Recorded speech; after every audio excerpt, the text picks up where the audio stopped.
So you want to know how capacitors work, these things. Well, that's what you're watching today's video for, and I'm going to get straight into it. So first of all, what's the difference between these two? One's a battery and one's a capacitor. Now, a capacitor is essentially a mini battery, but why is it not used to replace all batteries? This can store up to 50 volts right here. 50. This is a 9-volt battery. Okay. Now the reason, 9-volt battery stores loads of energy, right? Dissipates it slowly. It's got a less amperage, lower amperage.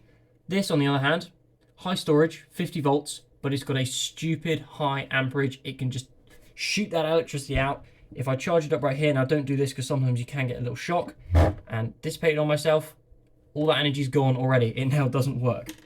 But why do we use them?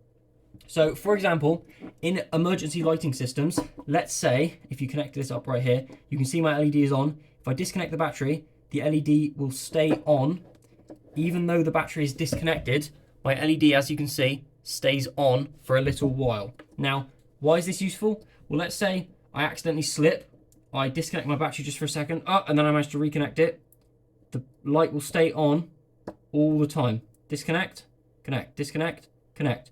If I disconnect it for too long, as you can see, the battery dies out because it's just shooting out energy.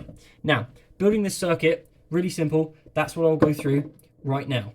So, the first thing you're going to want to do, super simple. If you don't understand how breadboards work or how to make these simple circuits, there is a guide on my YouTube channel called How Breadboards Work. Please like and subscribe. It does help out an absolute ton. So plug in your wires as if you're making a normal circuit, because that is the first step. All I'm going to do is set up a really, really basic LED circuit with a resistor, some wires, and an LED. Now, we'll plug this in, make sure it's working, if I can find the right wire. Make sure this is working, and it should turn on. There we go. Basic circuit. As soon as I disconnect, it turns off. So, capacitor, you would like to put in parallel with your circuit. Always put the capacitors in parallel.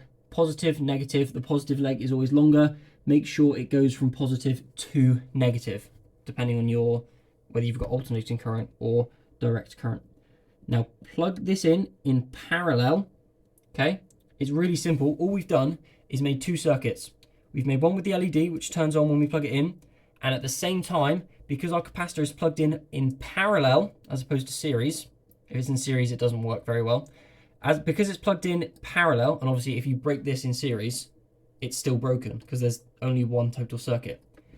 Now, as that's plugged in, right, when we remove it, you can see it stays on, because what's happening is that this, not this one specifically, but this capacitor right here is being charged up while the LED is powered on. And when I disconnect it, the capacitor will throw out its charge at the LED just to keep it on for a little bit longer. Super, super simple.